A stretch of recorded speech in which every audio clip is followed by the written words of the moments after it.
Wait, whose turn is it? I'm pretty sure it's your turn. I thought it was your turn. If we count the dice we've placed. 17 minus 42 divided by 37.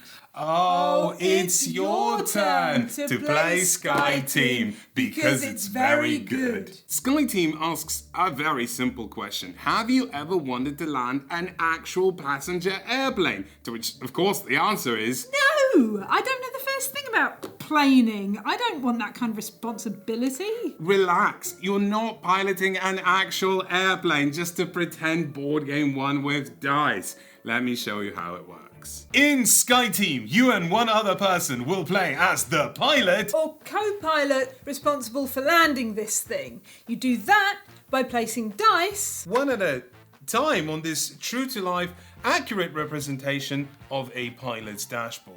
There's just one problem. Like in a real airplane, you're not allowed to talk. To each other.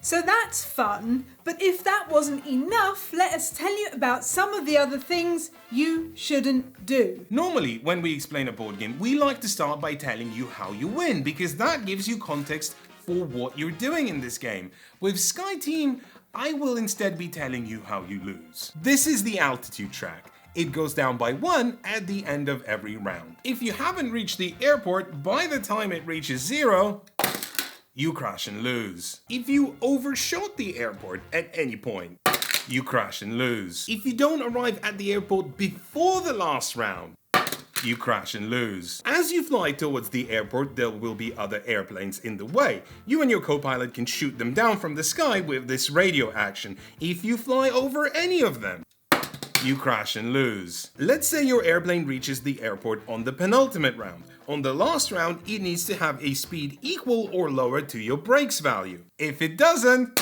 you crash and lose. Let's say your airplane reaches the airport on the penultimate round, and on the last round your speed is lower than your brake value, but you haven't perfectly balanced out your airplane. Crash and lose. Let's say your airplane reaches the airport on the penultimate round, and on the last round your speed is lower than your brake value, and you balanced out your airplane, but you haven't deployed your flaps. Crash and lose. You haven't deployed your landing gear.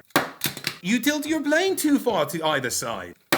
You flew through some clouds at the wrong angle. Ran out of fuel? You haven't completely trained your intern. Obviously that last one is fine. Interns don't really care about on-the-job training. They're just doing it for exposure. Are you kidding me? You crash and lose. Just 1 or 2 things for you to worry about as you're not communicating with your teammate. Unless maybe you are. As mentioned, each turn, 1 by 1, you'll be placing one of the 4 dice you rolled at the beginning of the round. You can place these dice anywhere you like, as long as the spot matches your colour, blue for pilot, orange for co-pilot, and the number restrictions. For example, here I can only place a 1 or a 2 to deploy some of my landing gear. Each time you place a die, you perform the corresponding action. That's how you deploy brakes, landing gear, flaps, shoot other planes out the sky, cross all the dots and eyes, and even make some coffee. Most actions are simple. Place a die, it does the thing. And when I say thing, nothing miraculous happens. If you radio to shoot a plane out the sky, you just remove that plane. If you increase your brake value, well, you just increase your brake value. However, 2 actions balancing tilt and speed are mandatory and require a die from both the pilot and the co-pilot, meaning that 2 of your 4 dice every round are already spoken for. That is where the communication comes in. Hello? Can you hear me? This thing's not working. How is the co-pilot supposed to hear what I'm saying even though we are sitting next to each other? Oh, I know. Instead of words, we can use the medium of interpretive dice. Let's say it's my turn, and for my first die, I put a 1 on the tilt action. If Elaine also puts a 1, our tilt remains the same. If, however, she puts a higher die, such as a 3, the tilt will move towards her, equal to the difference. Tilt too far to one side, you crash and lose. So, me placing a 1 here is an outrageously brazen move. I have no idea what's behind Elaine's shield. It could be all 5s and 6s, in which case, that is an instant loss. But think what I'm communicating with that 1. Because I placed it as my first move, I'm saying to Elaine, this is my problem die. Your face is a problem die. Thank you, Elaine. Back to my 1. The thing is, I haven't really got anything better to place there. And by placing it here on the first turn, I'm saying, well, if you've got all 5s and 6s, you have 4 turns to figure it out. I'm also saying all my other dice are probably low too, so adjust your plans accordingly. Maybe send a die to the coffee space, which, like in a real airplane, makes coffee, and adjusts die values by +1 or -1. And if worst comes to worst, we can always spend the very hard to come by reroll token. I said you're not allowed to communicate, but I bet you 10 quid, no one is gonna be able to stop themselves from a painful wince if you place a 2 on tilt on your last turn and all they have behind their screen is a 6. You can't say anything, but your face wants to do this. Or the sheer agony of deciding whether to use a reroll, which lets everyone reroll any dice they want, which is great, but you only have 2 of these for the entire game. And obviously you can't confer when to use it, you just have to decide to use it by yourself for both players, whilst the other person is giving you a dead-eye stare. Should I use it? I don't know. What do I think your face says? I think it says you hate me, and you just sit with that and stew. I mean, forget Hiccups. This game is so sweaty, it legit gave me swamp butt.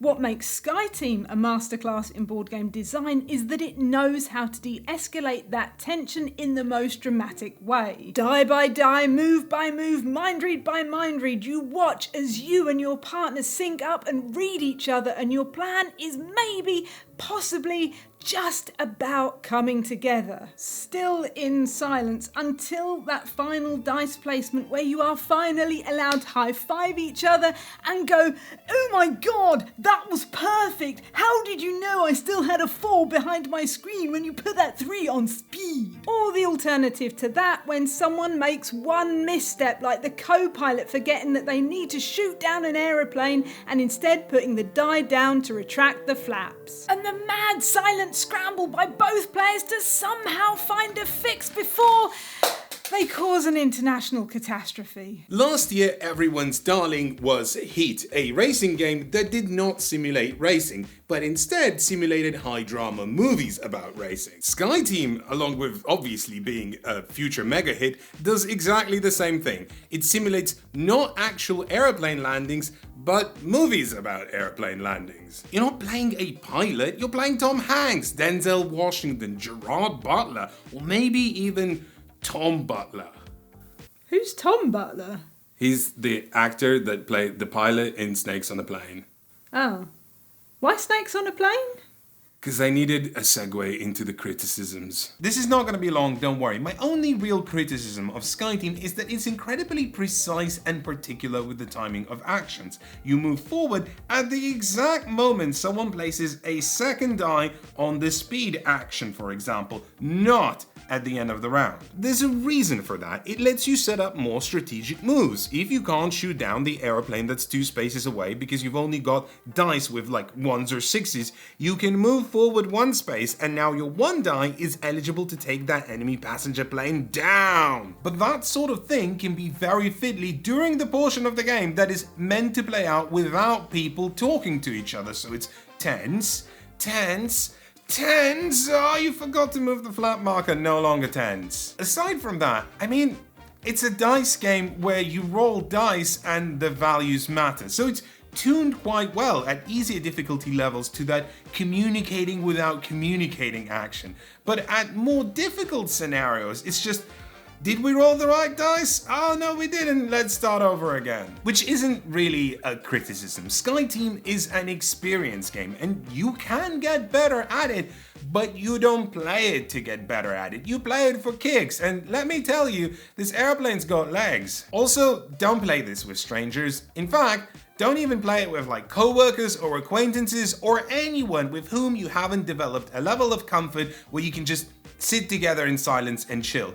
Sky Team relies on intimacy to create tension, so just a disaster in the wrong hands. But as long as we're talking difficulty levels, as much fun as this space game is, this tiny box is a treasure trove of well thought out game modes. From an intern you need to train, to fuel you have to manage, to ice breaks, wind, every module aside from the hackneyed real-time mode offers an interesting spin to make sure that when you're feeling comfortable with planning, it's got another spanner to chuck in your face. Try the intern module after your first game to vary things up a little bit. Add the fuel module if you're really into people forgetting to do important actions and then watching disastrous consequences unfurl in silence, and add the ice breaks module if you really want to take things up a notch. SkyTeam is a top-notch recommendation from us. If your evenings are getting a little bit stale and you're bored of, I don't know, watching streamers or whatever, inject a bit of swamp butt in your life. You know what's not going to give you swamp butt? You're gonna say our Patreon, right?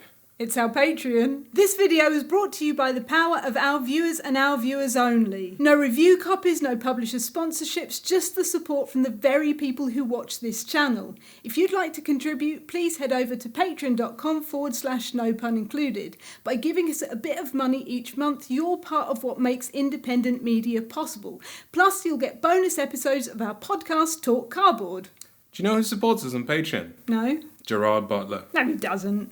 Yeah, right, he doesn't. But that's because he's not cool enough. And you're cooler than Gerard Butler.